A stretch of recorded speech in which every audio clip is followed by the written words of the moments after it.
Shabbat Shalom, everybody. First, I want to thank James, who so capably fixed our microphone during the middle of the service and is integral to so much of what we do here at Temple Israel, and also just to share the news that his sister and Bill's sister passed away recently.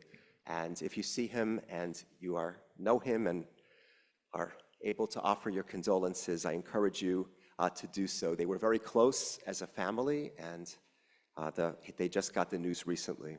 So we say to James and to Bill and to the whole family, Hamakom Yinachem, we pray that God will comfort you. This morning, I want to talk a little bit about God, and it is, of course, a very complicated topic. And I'm going to start by saying that I don't know anything about God. After years of rabbinical school and years of study, I don't know. And by I don't know, what I mean is that I don't have any certainty, but I do have my own beliefs. And this morning, I want to unpack my belief that God is vaster and larger and greater than we often imagine. The Torah begins with God's grandeur, describes Ruach Elohim mirachefet al pnei hamayim. God's Ruach, God's Spirit, is hovering over the water. And you know that when Abraham speaks to God on behalf of those innocent people who might be in the towns of Sodom and Gomorrah, God says, Hashofet kol haaretz lo ya'aseh mishpat. Will the judge of all the earth not act in a just way? But there's a tendency that we all have to reduce God, and it's a tendency that our ancestors had as well. And so they erected this molten calf and said, Ella Elohecha Yisrael. This is your God, O Israel. And to some degree, the Mishkan, the ancient portable sanctuary, was an effort to experience God's presence in a contained way. And at the end of the book of Exodus, which we did last week, the Torah tells us, Uchevod Adonai malei et hamishkan, that God's glory filled the Mishkan. But that's already a diminishment. We go from God hovering over the water, and water is everywhere, to malei et hamishkan, to filling this temporary constructed space. And this week, we read Vayikra el Moshe, that God called to Moses, me'ohel mo'ed, from the tent of meeting. Now, God is going to tell Moshe to create this system of korbanot, of offerings. And the offerings are going to provide kind of a cultic symphony, a way for the ancient Israelite to be able to process in a spiritual way, in the context of community, their feelings of guilt, their feelings of gratitude. But forgive me, I can't help but thinking that we have gone from God hovering over the waters to God calling out from this tent. It's sort of like God says to Moshe, psst, over here, it's me, it's God. And while there is some grandeur there as well, I want to make the case for reconsidering, reintroducing what it means for us as Jews, as human beings, to embrace God, who is Shofet Kol Haaretz, who rules all of the earth, God whose spirit hovers over the limitless waters. So, of course, the creation of humanity, Vayivra Elohim et ha'adam b'tzalmo. It doesn't say any one people rather than any other people. It is ha'adam, it is the human that God creates, Zachar Nekeva, male and female. Passover is coming up. And you know that we recite Hallel, the songs of praise, every day of Passover. But the end days of Passover, we recite what is known as Hal B'Hallel, half of Hallel. Candidly, the rabbis might not have been great with fractions. It's a lot more than half, but it's reduced. And there's a halachic reason that has to do actually with the korbanot, with the offerings that were brought, that were different for the latter days than the beginning. But there is a beautiful midrashic tradition which says that as the Egyptians were drowning in the sea of reeds and the Israelites were singing God's praises, God said to the Israelites, "Stop singing, my children are drowning." And the Israelites, according to this midrash, heard God making very clear that every human who walks this earth is one of God's children.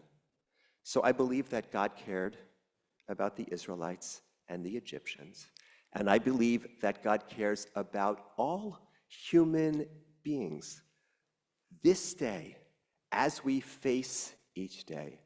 And to be very current, I believe that God cares about the 140 plus children at a Jewish preschool that were almost murdered by somebody who drove a vehicle into the front of the synagogue. I believe that God cares about the 19-year-old Iranian wrestler who was protesting against the regime and who was publicly hanged. I believe that God cares about the two men who were speaking Hebrew who were attacked in Northern California. I believe that God cares about the Palestinian mother and father and two children who were killed by Israeli border police. I believe that God cares about what's going on in every corner of the world because God is shofet kol haaretz, because God rules over all of the earth. And if God doesn't care about all humanity, then the prospect is so nauseating for me, so difficult to take, that I have to continue to believe that God's concern extends the way that waters engulf the earth. Thursday night, I had a conversation with Ronaine and Orna Nutra, parents of Omer, who they believed had been taken hostage into Gaza on October 7th and discovered a year later was actually killed on October 7th. And they recalled him, his silliness, his leadership qualities, the awkwardness that he experienced as a young teenager that he incorporated to help him to be more sensitive toward other people moving forward. And they described a situation in which they were getting ready to meet with President Biden and Prime Minister Netanyahu. And right before that meeting, which they spoke about in great detail, Rachel Goldberg-Polin was davening. Rachel Goldberg-Polin, the mother of Hirsch. And this was just a few months after Hirsch had been taken captive into Gaza. She had no illusions about the depravity, the abject evil of Hamas. She abhorred them and everything that they stand for. And she also connected with the suffering of Israelis and Jews and also Palestinians. And she wrote a poem which she shared, and I said it before, and I'm going to share it again. The poem is called One Tiny Seed. There is a lullaby that says, "Your mother will cry 1,000 tears before you grow to be a man." I have cried 1,000,000 tears in the last 67 days.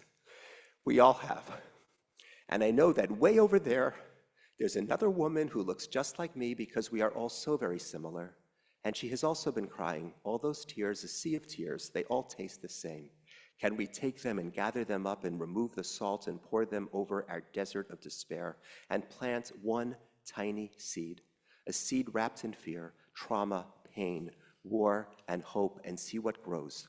Could it be that this woman, so very like me, that she and I could be sitting together in 50 years laughing without teeth because we have drunk so much sweet tea together, and now we are so very old, and our faces are creased like worn-out brown paper bags, and our sons have their own grandchildren, and our sons have long lives, one of them without an arm, But who needs two arms anyway?